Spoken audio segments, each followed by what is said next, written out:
सो आज हम बात करेंगे एक नया topic that is the capacitor in the AC alternating current. अगर कैपेसिटर तो हम ऑल्टरनेटिंग करंट में लगाएं तो किस तरह बिहेव करेगा, लेकिन उससे पहले हम एक टर्म यूज करते हैं, एक टर्म डिफाइन करते हैं that is the phasor diagram. Phasor diagram है क्या? देखिए हमारे पास फेजर क्या होता है, this is a rotating vector. Phasor क्या है?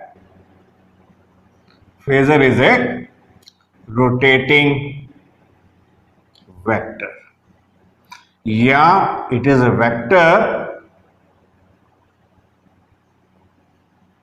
which rotates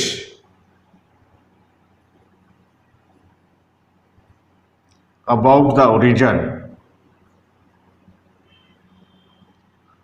कोई ना कोई एंगुलर वेलोसिटी होगी, ठीक है ना। अगर रोटेट कर रहा है तो उसके कुछ ना कुछ एंगुलर वेलोसिटी भी होगी। तो let's say it rotates with certain angular velocity omega, rotates with certain angular velocity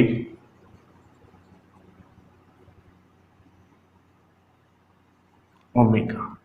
so phasor diagram क्या है? एक हमारे पास जो साइनसोइडल कर्व्स आती हैं उसको इजी ढंग से, आसान ढंग से रिप्रेजेंट करने के तरीके है। जो हमारे पास साइनसोइडल करंट है या साइनसोइडल वोल्टेजेस है, उसको एक हमारे पास एक इंडिकेट करने के लिए, उसको रिप्रेजेंट करने के लिए हमारे पास एक आसान तरीका है, ठीक है।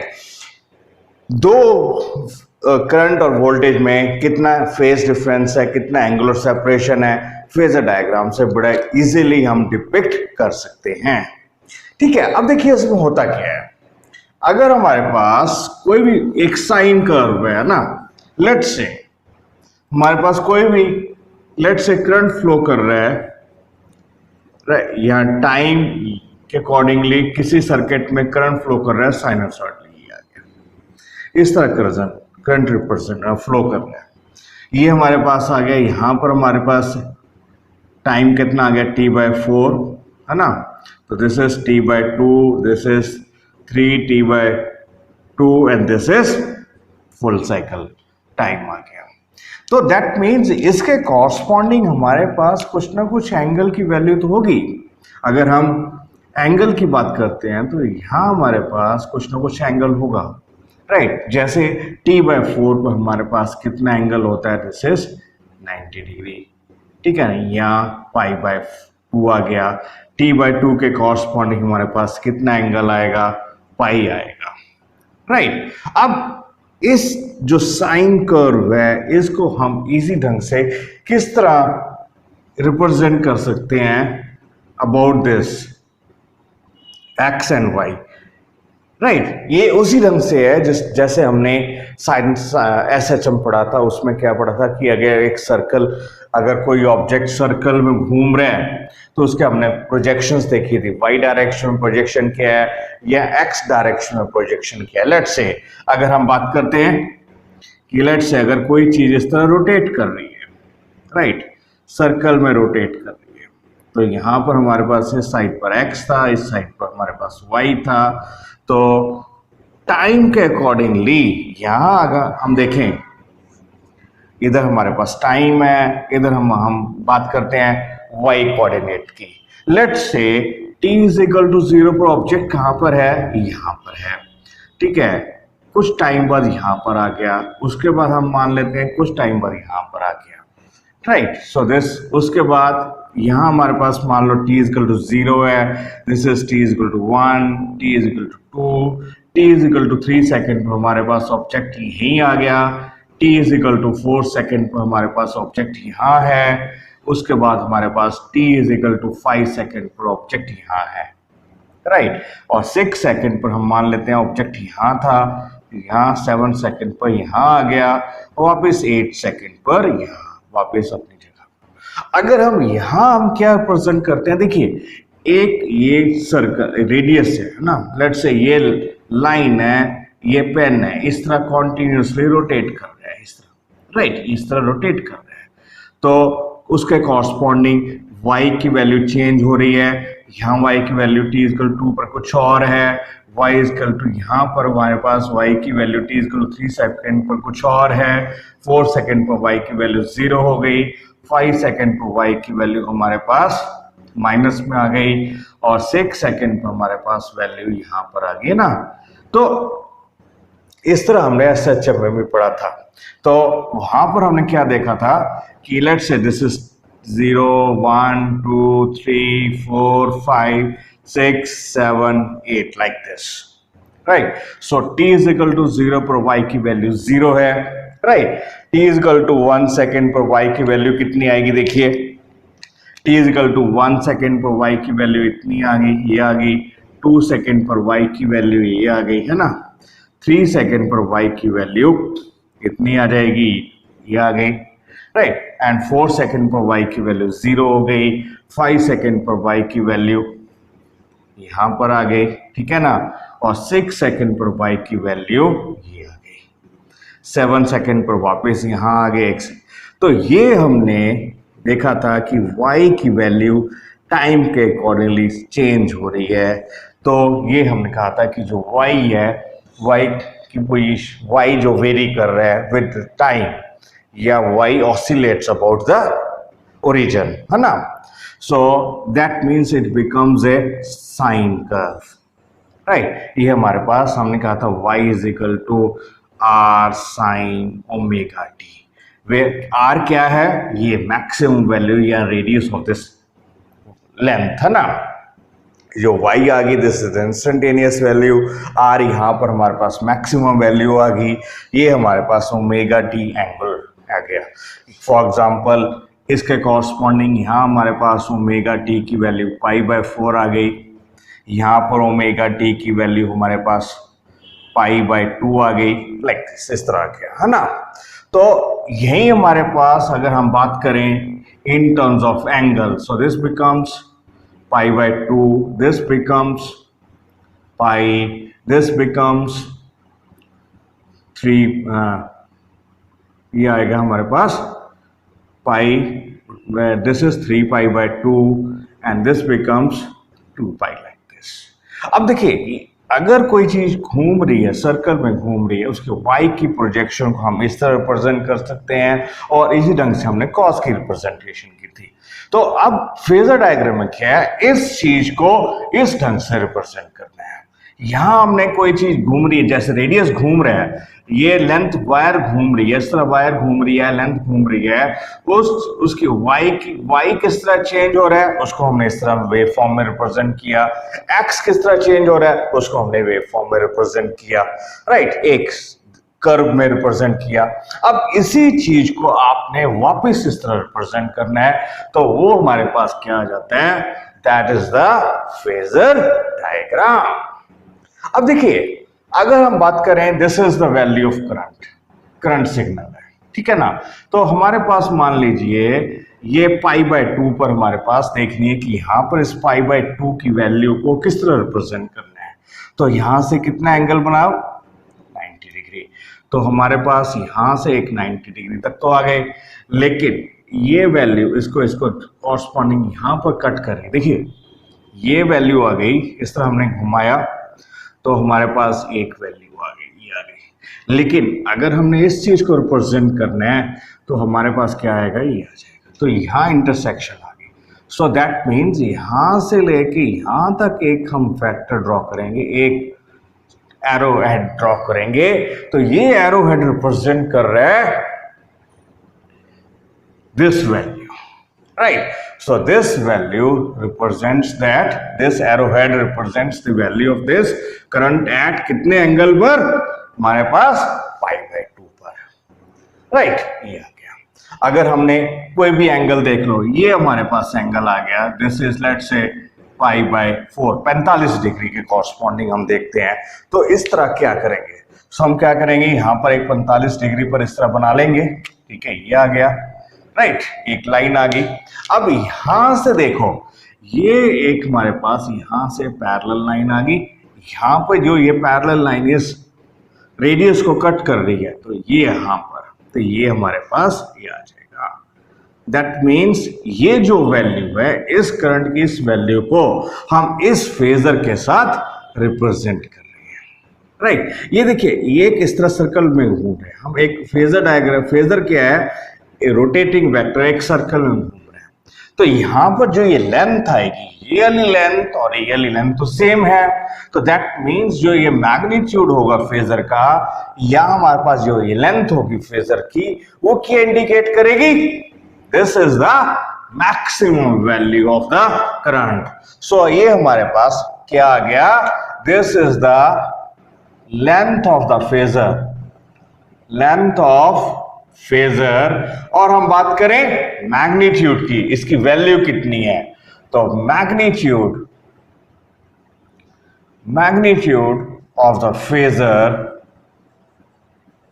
क्या रिप्रेजेंट करता है, पीक वैल्यू ऑफ करंट और voltage, peak value of current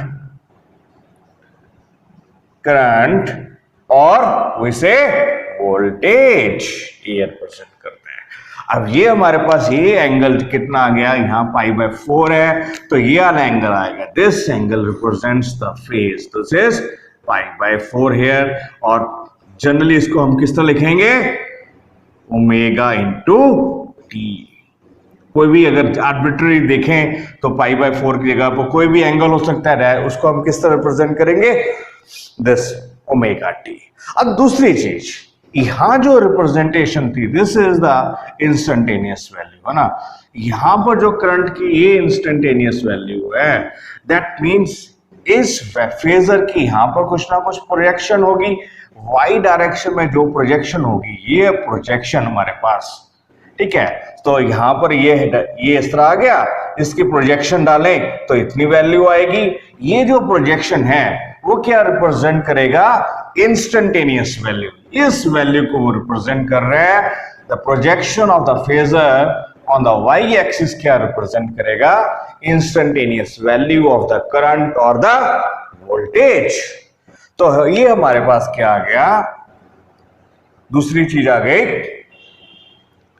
projection of the phasor on y axis क्या रिप्रेजेंट कर रहा है, इंस्टेंटेनियस वैल्यू, किसकी, करंट की या वोल्टेज की। अगर करंट सिग्नल की बात कर रहे हो तो करंट की वैल्यू इंस्टेंटेनियस वैल्यू होगी, अगर हम वोल्टेज सिग्नल की बात कर रहे हैं तो हमारे पास instantaneous value of the voltage होगी। सो दो चीजें बड़ी इंपॉर्टेंट आ गई हमारे पास, एक तो लेंथ ऑफ दिस फेजर, वो क्या रिप्रेजेंट करेगा, पीक वैल्यू, वो क्या रिप्रेजेंट कर रहा है, peak value of the current, है ना। तो ये आ गया हमारे पास पीक वैल्यू,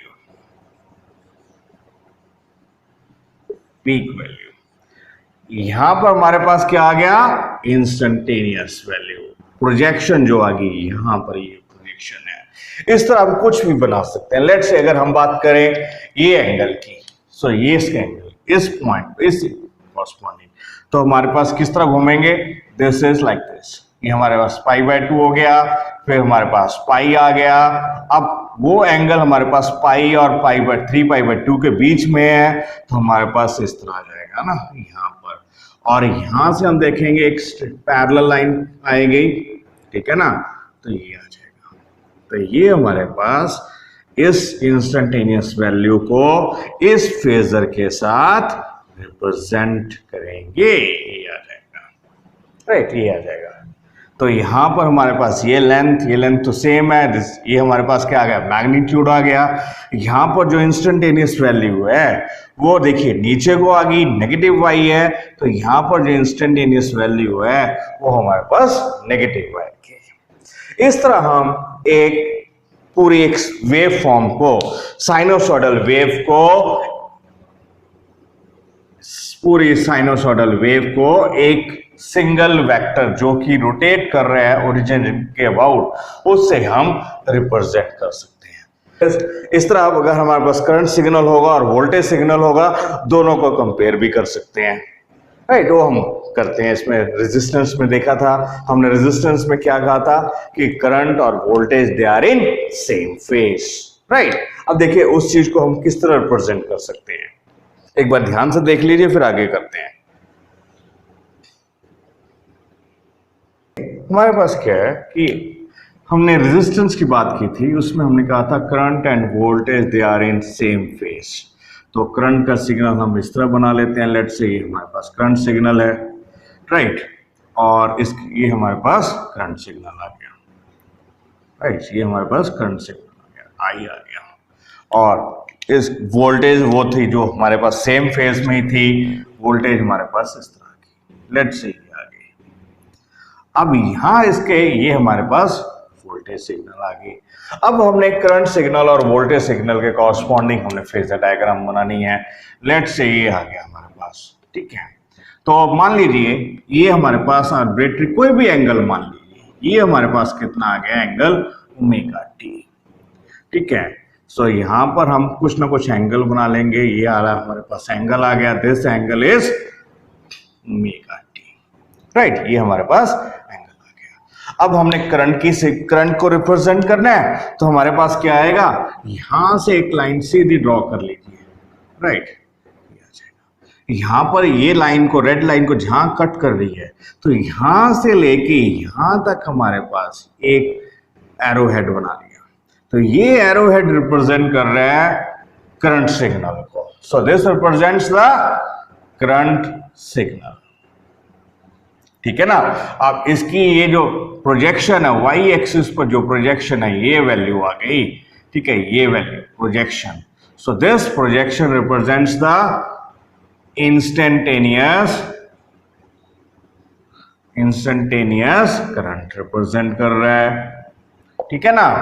अब हम इसी एंगल पर हमारे पास उसी पर्टिकुलर टाइम पर कितना वोल्टेज की वैल्यू कितनी है, ये आ गई, वोल्टेज की वैल्यू ये आ गई। तो वोल्टेज के लिए हम क्या रिप्रेजेंट करेंगे, यहां से एक लाइन ड्रॉ करेंगे इस तरह,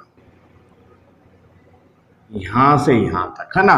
तो ये जो रेडियस हमने ड्रॉ किया था, यहाँ एंगल ड्रॉ किया था, ये वाला एक पर्टिकुलर एंगल पर हमने रेडियस वेक्टर ड्रॉ किया था या फेजर ड्रॉ किया था, वो कहाँ कट कर रहे हैं, यहां तक, ठीक है ना। तो यहां से लेके यहां तक जो ये एरो हेड बनेगा, ये एरो हेड ब्लू वाला, ठीक है।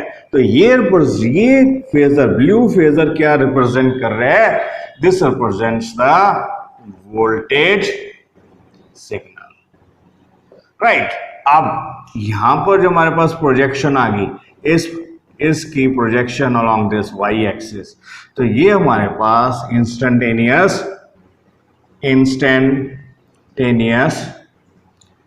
वोल्टेज आ गई। तो इस तरह हम साइनोसॉइडल वेव फॉर्म्स को फेजर डायग्राम्स में रिप्रेजेंट करते हैं, राइट, ये हमारे पास आ गया। अब हमारे पास बात करेंगे capacitor in the AC, right. तो अब देखिए इसमें क्या है हमारे पास क्या है, एक consider a capacitor having capacitance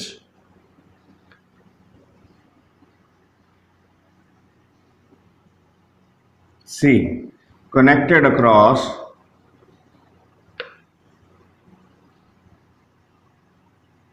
a alternating current voltage signal,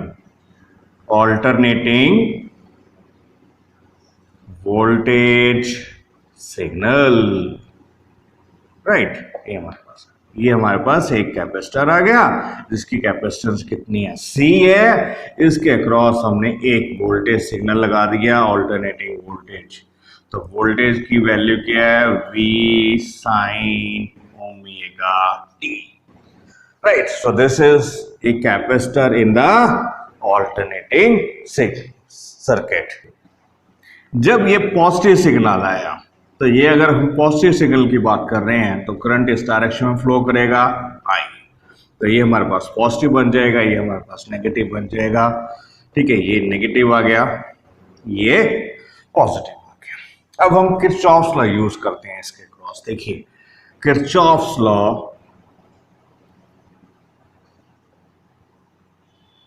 across the loop, है ना।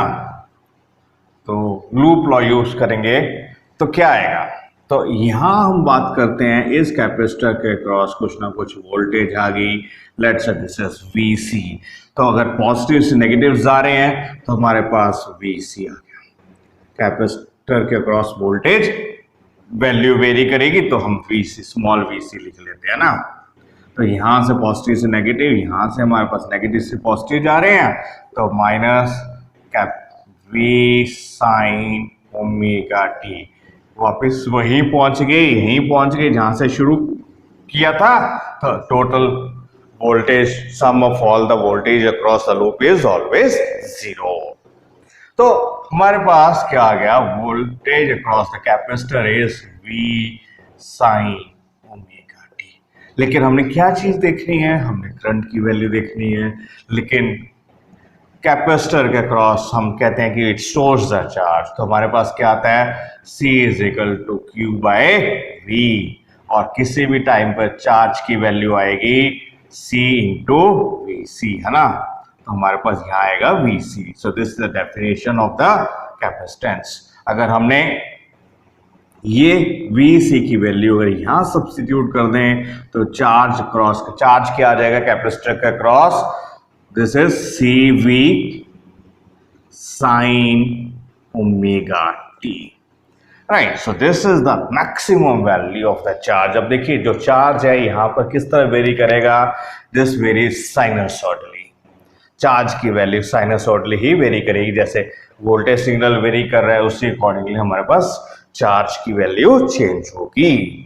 लेकिन हम we are not interested about the charge. हाँ, इस वक्त हम किस चीज में इंटरेस्टेड हैं कि करंट का सिग्नल क्या है, करंट की वैल्यू क्या है, ठीक है ना। तो हमारे पास क्या आएगा, आई इज इक्वल टू क्या होगा, D q by d T. तो दैट मीन्स इस इक्वेशन को हमें डिफरेंशिएट करना पड़ेगा विद रिस्पेक्ट टू टाइम। हम अगर हम वैल्यू सब्स्टिट्यूट कर देते हैं तो हमारे पास क्या आएगा, I is equal to d q by d t C V sine omega t, ये आ गया हमारे पास। अब देखिए हमारे पास सी और वी तो कांस्टेंट है ना, तो ये टर्म बाहर आ जाएगी, तो आ जाएगी C V d by d t sine omega t, right. अब देखिए साइन ओमेगा टी का डेरिवेशन क्या होगा, तो टी का कॉफिशिएंट क्या है, ओमेगा है, तो आई हमारे पास ये आ गया, कॉफिशिएंट बाहर आ जाएगा, ओमेगा सी वी आ गया, राइट। तो साइन ओमेगा टी की डिफरेंशिएशन क्या आएगी, कॉस ओमेगा टी। ये देखिए ये हमारे पास अब साइन करंट के साथ हमारे साइन टर्म नहीं आई, हमारे पास कोसाइन टर्म आई है। तो यहां हमारे पास साइन का साइन फंक्शन है, यहां हमारे पास कॉस फंक्शन आ गया, ठीक है। लेकिन उससे पहले हम बात करते हैं ये जो वैल्यू आई है, this is omega C V, this is the maximum value of the current, है ना। So this is the maximum value of current omega C V. So this is maximum value of the current, या हम बात करें इसको क्या बोलेंगे, this is the peak value of the peak value of current, right. So I is equal to I cos omega t, ये आ गया हमारे पास। तो हम कहेंगे देखिए कॉस फंक्शन है, कॉस फंक्शन अगर हम ड्रॉ करें, अगर हम इसके पहले फेज की बात करें, करंट और वोल्टेज की फेज की बात करें तो हम वो फेजर डायग्राम बनाएंगे, उसके बाद इस चीज को ऊपर देखेंगे। यहाँ अगर हम इस चीज को कंपेयर करेंगे ओम्स लॉ के साथ तो हमारे पास एक नई टर्म आएगी, तो उसको भी हम बात करेंगे। तो पहले हम बात कर लेते हैं what is the phasor diagram of current and voltage, और what is the phase difference between the current signal and the voltage signal. एक बार इसको ध्यान से देख लीजिए फिर आगे करते हैं।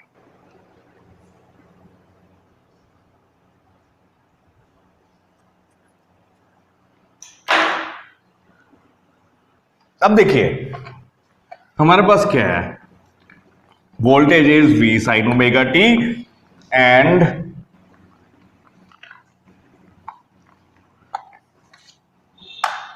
देखिए हमारे पास क्या है, वोल्टेज है V is equal to V sin omega t and I is equal to I cos omega t। तो अगर हम पहले वेव की बात करें है ना, तो ये आ जाएगा, ये हमारे पास टाइम आ गया, ये हमारे पास इधर करंट और वोल्टेज दोनों। लेट्स से अगर हम वोल्टेज सिग्नल ड्रॉ करते हैं तो वोल्टेज सिग्नल हमारे पास क्या आएगा, this is a sinusoidal curve like this, ये हमारे पास साइनोसॉइडल कर्व आएगी, ठीक है, राइट। अब देखिए ये हमारे पास साइनोसॉइडल कर्व आ गई, ठीक है। अब इसके क्रॉस लेट्स से थोड़ा सा ये आ गया हमारे पास साइनोसॉइडल कर्व आ गया, ठीक है। तो ये हमारे पास एक वोल्टेज सिग्नल आ गया। लेट्स से अगर हम बात करें करंट सिग्नल की, ठीक है, करंट सिग्नल की बात करें तो करंट सिग्नल हमारे पास इस तरह, अब देखिए करंट सिग्नल कॉस के साथ वेरी करेगा, तो कॉस का ग्राफ बनेगा वो किस तरह बनेगा, ठीक है, कॉस का जो ग्राफ बनेगा वो इस तरह बनेगा, ठीक है। मैं थोड़ा सा जो पीक वैल्यूज है may not be according to scale, ठीक है।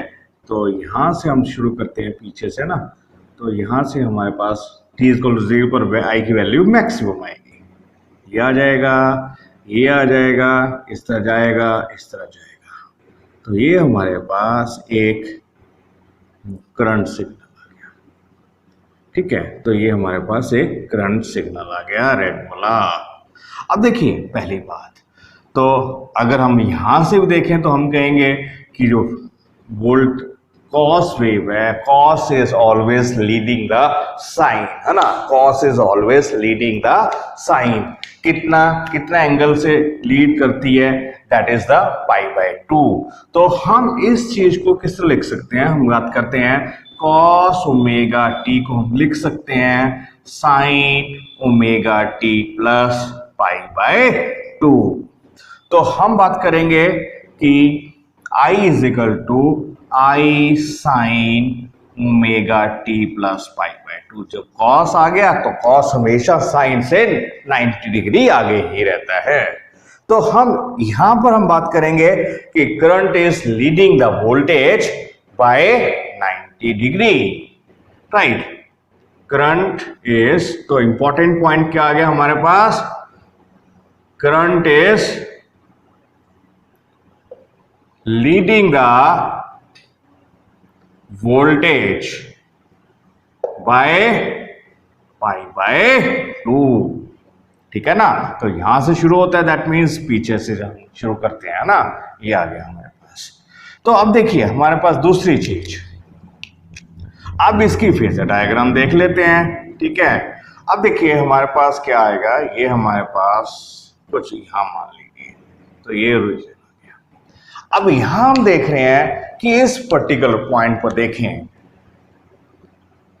यहां पर देखें तो लेट्स से यहां आ गया ना, ये आ गया, this is omega t, right. Let's say यहां हम ड्रॉ करते हैं, ये वैल्यू आ गई है ना, ये आ गया angle, this is omega T. अब हम वोल्टेज की बात करें, वोल्टेज तो देखिए यहां से शुरू हो रही है, तो वैल्यू ये आ गई, तो दैट इज ब्लू लाइन, है ना, तो ये आ जाएगी। तो यहां तक आ गया, ये हमारे पास आ जाएगी, यहां से लेके यहां तक देखेंगे तो ये हमारे पास फेजर आ जाएगा corresponding to voltage. So this blue phasor क्या रिप्रेजेंट कर रहे हैं, या ब्लू एरो हेड क्या रिप्रेजेंट कर रहे हैं, फेजर फॉर वोल्टेज, ठीक है ना। तो ये वैल्यू आ जाएगी, ये वैल्यू ना, ये वैल्यू, तो ये हमारे पास इंस्टेंटेनियस वैल्यू ऑफ वोल्टेज ये आ जाएगा। अब देखिए यहाँ पर जब कॉस वेव ड्रॉ करते हैं, कॉस के लिए हमारे पास एंगल कितना हो गया, हमें 90 डिग्री तो ऐड करना ही पड़ेगा ना, क्योंकि हमारे पास ये देखिए π/2 है, तो इसमें हमें π/2 ऐड करना पड़ेगा। तो π/2 ऐड कर दो, π/2 ऐड करेंगे तो टोटल एंगल कितना बन जाएगा, यहां से लेके ये एंगल कितना है हमारे पास ω t है, उसमें हमने कितना ऐड करना है, π/2 ऐड करना है। तो इस लाइन में यहां पर हम π/2 ऐड कर लेते हैं इस तरह, ठीक है ना, इस तरह ऐड कर लेते हैं। तो यहां पर हमारे पास परपेंडिकुलर टू दिस ये लाइन ड्रॉ करेंगे, ठीक है। तो ये हमारे पास यहां से देखिए, अगर हमारे पास ω t है, ω t यहां से देखेंगे यहां तक तो ω t है ही है, ये वाला ब्लू लाइन यहां से यहां तक हमारे पास ω t है, तो उसमें हमें कितना ऐड करना है, π/2। तो यहां से π/2 ऐड कर ली, 90 डिग्री ऐड कर लीजिए, ठीक है। तो ये हमारे पास टोटल एंगल बन जाएगा, this is ω t plus π/2, right. ये आ जाएगा। अब यहां से हमारे पास इस तरह 90 डिग्री पर लाइन ड्रॉ कर ली हमने, एक ये लाइन ड्रॉ कर ली 90 डिग्री पर, ठीक है ना। तो ये लाइन 90 डिग्री पर ड्रॉ कर ली। अब हमें इंस्टेंटेनियस वैल्यू देखनी है करंट की, तो हमारे पास क्या आ जाएगी, अब देखिए ये आ गया, ये आ गया। तो यहां से यहां तक, ये देखिए यहां से ऊपर जाएंगे यहां तक, तो ये आ जाएगा, तो यहां तक आएगा, है ना। तो ये आ गई हमारे पास आएगा, ये जो रेड एरोहेड बना लिया। सो this becomes the phasor for the current signal.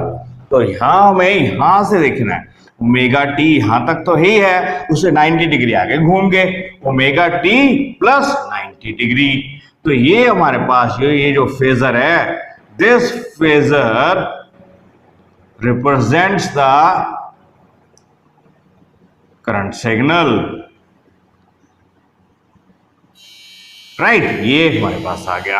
अब उस वक्त हमारे पास इंस्टेंटेनियस वैल्यू क्या आएगी करंट की, instantaneous value of current is ये आ जाएगी, यहां से ये देखेंगे ये पॉइंट आ जाएगा, यहां से यहां तक जो वैल्यू आएगी, सो ये हमारे पास इंस्टेंटेनियस वैल्यू ऑफ इंस्टेंटेनियस, ठीक है, करंट आ जाएगा, ये आ जाएगा। तो ये हमारे पास आ जाएगा, ठीक है। तो इससे हमने फेजर डायग्राम देखनी है।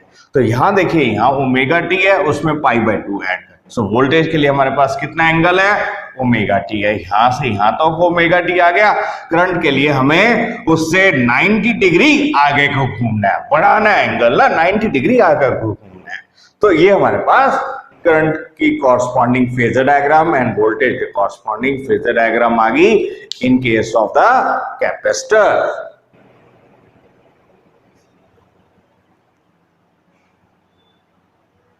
ठीक है। अब देखिए वापस इस इक्वेशन पर आते हैं। तो इस इक्वेशन को अगर हम कंपेयर करें ओम्स लॉ के साथ अकॉर्डिंग, तो हमारे पास क्या आएगा,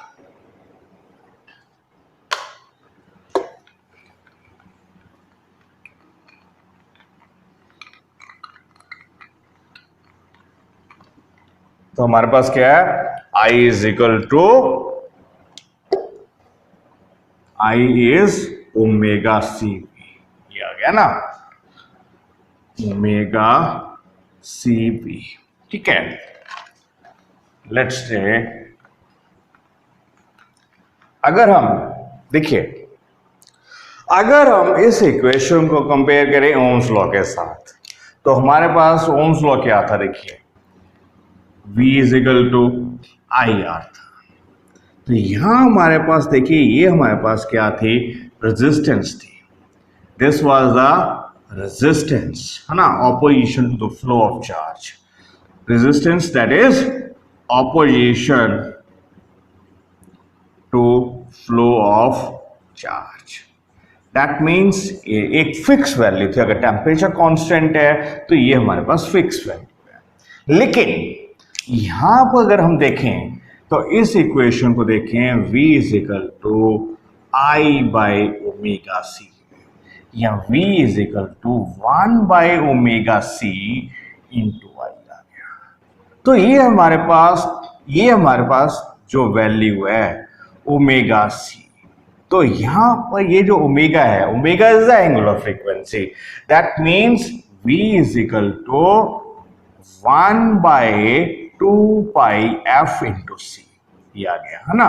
तो ये एक टर्म आ गई। अब ये हम बात करेंगे, this is the opposition to the current, flow of current या फ्लो ऑफ चार्ज। लेकिन यहां जो opposition to the flow of charge है वो किस चीज के ऊपर डिपेंड कर रही है?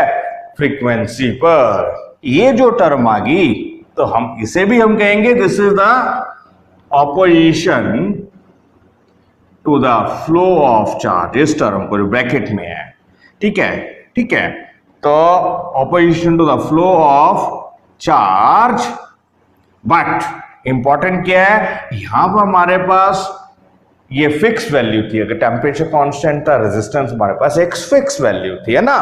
अब देखिए ये आ गया डिपेंड्स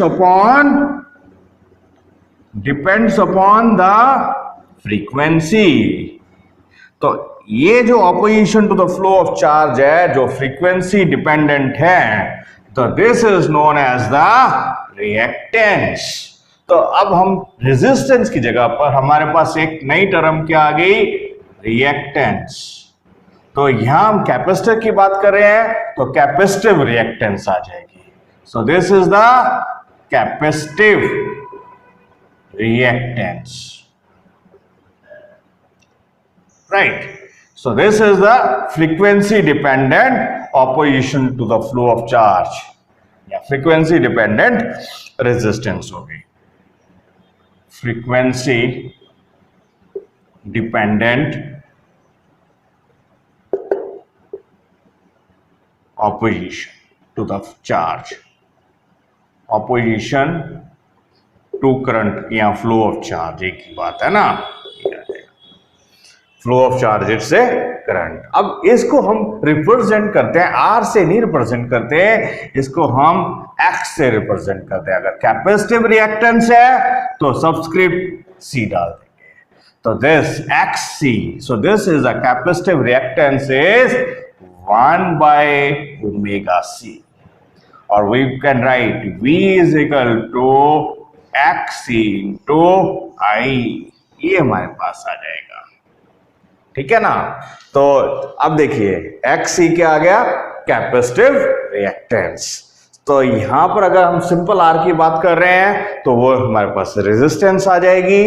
जो frequency dependent opposition to the flow of charge होता है या frequency dependent opposition to the current, that is known as the reactance. और कैपेसिटर के लिए हम बात करेंगे कैपेसिटिव रिएक्टेंस, राइट। ये चीज आ गई। अब यहां पर अगर हम देखें तो फ्रीक्वेंसी के साथ एक्स की वैल्यू किस तरह चेंज हो रही है ना। तो इसका हम देखते हैं ग्राफ किस तरह बनेगा। देखिए हमारे पास क्या है, एक्स इज इक्वल टू 1/ओमेगा सी और this is 1/2 pi F into सी।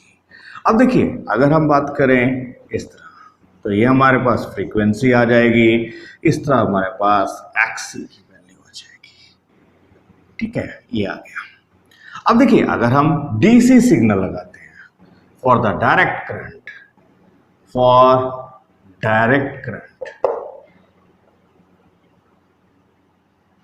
क्या होगा? ओमेगा की वैल्यू क्या होगी? 0। फ्रीक्वेंसी क्या होती है? 0, क्योंकि वो चेंज ही नहीं कर रहा है। एफ भी 0 हो गया, ओमेगा भी 0 हो गया। और एक्ससी की वैल्यू क्या आ जाएगी? इनफाइनाइट। दैट मीन्स अगर हम कैपेसिटर के अक्रॉस एक बैटरी लगाएं तो इट विल क्या करेगा? वो उसको इनफाइनाइट रेजिस्टेंस, बहुत ज्यादा रेजिस्टेंस या ऑपोजिशन देगा। सो हम कहेंगे कि इट ऑफर्स इनफाइनाइट रिएक्टेंस, है ना। सो कैपेसिटर ऑफर्स इनफाइनाइट, बहुत ज्यादा, ठीक है, जिसकी हम कल्पना भी नहीं कर सकते, है ना। इनफाइनाइट का मतलब तो ये हो गया ना, बहुत बड़ी चीज होगी ना, ठीक है। ऑफर्स इनफाइनाइट रिएक्टेंस, और इसका हम बात करते हैं, हम ये भी लिख सकते हैं क्या कि it blocks the direct current. तो हमारे पास क्या आएगा, तो दूसरा इंपॉर्टेंट क्या आ गया, कैपेसिटर। इनफैक्ट ये तीसरा पॉइंट है ना। तो कैपेसिटर ब्लॉक्स द डीसी, तो हमारे पास इनफाइनाइट रेजिस्टेंस होगी। सो जैसे जैसे अब देखिए ओमेगा की वैल्यू इंक्रीज करनी है, तो जैसे जैसे ओमेगा इंक्रीज कर रहे हैं, ओमेगा की वैल्यू इंक्रीज करेगी या एफ की वैल्यू इंक्रीज करेगी, एक्स की वैल्यू डिक्रीज होनी शुरू हो जाएगी। तो एक्स की वैल्यू स्टार्ट्स डिक्रीजिंग। तो राइट, अगर हम बात करें, अगर ओमेगा बहुत ज्यादा करते हैं, बहुत हाई फ्रीक्वेंसी सिग्नल लगा दें, जब हम बहुत हाई फ्रीक्वेंसी सिग्नल लगाएंगे तो कैपेसिटेंस की वैल्यू कम हो जाएगी। सो दैट मीन्स इसमें जितना ज्यादा फ्रीक्वेंसी का ऑल्टरनेटिंग करंट लगाएंगे या सिग्नल लगाएंगे तो रिएक्टेंस कितनी होगी, 0। उसमें से करंट, हाई फ्रीक्वेंसी करंट या हाई फ्रीक्वेंसी वोल्टेज सिग्नल या हाई फ्रीक्वेंसी करंट सिग्नल बड़े इजी से पास करेगा, क्योंकि उसके लिए हमारे पास कोई ऑपोजिशन नहीं होगी, कोई उसको रुकावट नहीं होगी। ठीक है, तो हम बात करेंगे कि it offers a very low resistance, low opposition, और हम बात करते हैं कि ये उसमें से करंट सिग्नल पास हो रहा है, तो it passes the alternating current। Capacitor क्या हो गया, ये कैपेसिटर क्या कर रहा है, it blocks the direct current but it passes the alternating current, क्योंकि जैसे जैसे ओमेगा की वैल्यू बढ़ती जाएगी, रिएक्टेंस जो ऑपोजिशन है, ठीक है, वो कम होती जाएगी। So it passes the capacitor passes the alternating current.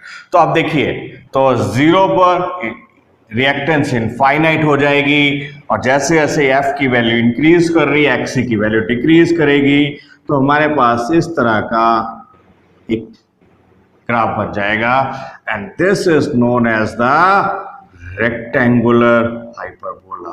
So x is inversely proportional to frequency, और हम बात करें x is inversely proportional to omega, तो हमारे पास ये एक ग्राफ बन जाएगा। ठीक है, ये आ गया।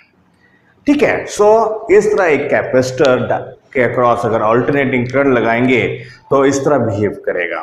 ठीक है, तो पहली बात, इन जस्ट रिवाइज नटशेल में हमने क्या देखा है आज, तो हमने ये देखा है कि अगर हमारे पास अगर कोई वोल्टेज सिग्नल लगाते हैं, ऑल्टरनेटिंग वोल्टेज सिग्नल लगाते हैं कैपेसिटर के क्रॉस, तो कैपेसिटर में जो करंट है वो कितना आगे हो जाता है, उसका फेस चेंज हो जाता है, current leads the voltage by 90 degree. Right, so first important point क्या आ गया था, current leads the voltage by pi by 2, जो फेजर डायग्राम ने हमने देखा है। ठीक है, दूसरा हमारे पास एक नई चीज देखी, रिएक्टेंस पढ़ी हमने। रिएक्टेंस पढ़ी तो कैपेसिटिव रिएक्टेंस क्या आ गई थी, कैपेसिटिव रिएक्टेंस आ गई हमारे पास, capacitive reactance is x is 1 by omega c, एक नई टर्म हमने पढ़ी। तीसरा इंपॉर्टेंट पॉइंट क्या आ गया कि कैपेसिटर जो है, ठीक है, it blocks the DC but passes the AC. So तीसरा इंपॉर्टेंट पॉइंट क्या है, capacitor blocks the DC but passes the AC। ठीक है, अब अगर हम जस्ट फेजर डायग्राम दोबारा देखें, दोबारा बनाएं, तो उसमें हमारे पास क्या आ जाएगा, अगर हम देखें तो लेट्स से यहीं देख लेते हैं ना।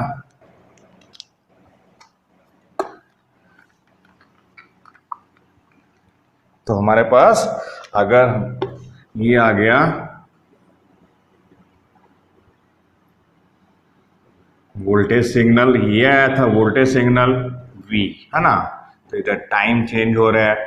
और करंट सिग्नल हमने बनाया था इस तरह ना, तो करंट सिग्नल इस तरह बनाया था, ये आया, ये नेगेटिव हुआ, ये फिर 0 हुआ, ठीक है ना, ये यहाँ पर फिर ये मैक्सिमम आ गया। इस तरह हमारे पास करंट सिग्नल आया था, ठीक है। तो उसके कॉरस्पॉन्डिंग हमारे पास फेजर डायग्राम क्या था, तो हमारे पास क्या था यहाँ पे फेजर डायग्राम, तो कोई भी हमने एंगल लिया, ठीक है, दिस इज ओमेगा टी, तो ओमेगा टी पर हमने तो इस तरह एक लाइन ड्रॉ करी है ना, कितने एंगल पर, ओमेगा टी पर, ये हमारे पास ओमेगा टी आ गया। तो यहाँ हमारे पास वोल्टेज देखी, ठीक है, तो इसके कॉरस्पॉन्डिंग ये हमारे पास क्या आ गया, phasor diagram for the voltage. अब करंट में हमने क्या था कि इट लीड्स द π/2, तो यहाँ से हम 90 डिग्री आगे लेके जाना है। 90 डिग्री अगर आगे लेके जाएंगे तो हमारे पास करंट का सिग्नल यहाँ से यहाँ तक आ जाएगा ना, ये आ जाएगा। तो ये हमारे पास करंट सिग्नल आ गया, ये हमारे पास वोल्टेज सिग्नल आ गया। वोल्टेज की इक्वेशन क्या थी, V sin omega T. Current का सिग्नल आया था I, हमारे पास आया था I cos omega T, and this is equal to I sin omega T plus π/2, ये आया था। अगर हमने चार्ज की बात की थी तो चार्ज किस तरह वेरी कर रहा है, charge is C into V sine omega t. तो ये हमारे पास चार्ज की इक्वेशन आई थी, ठीक है, जो सेम फेज में ही है, जो वोल्टेज है, लेकिन करंट आगे चल रहा है bye π/2। So this is how a capacitor behaves in the alternating current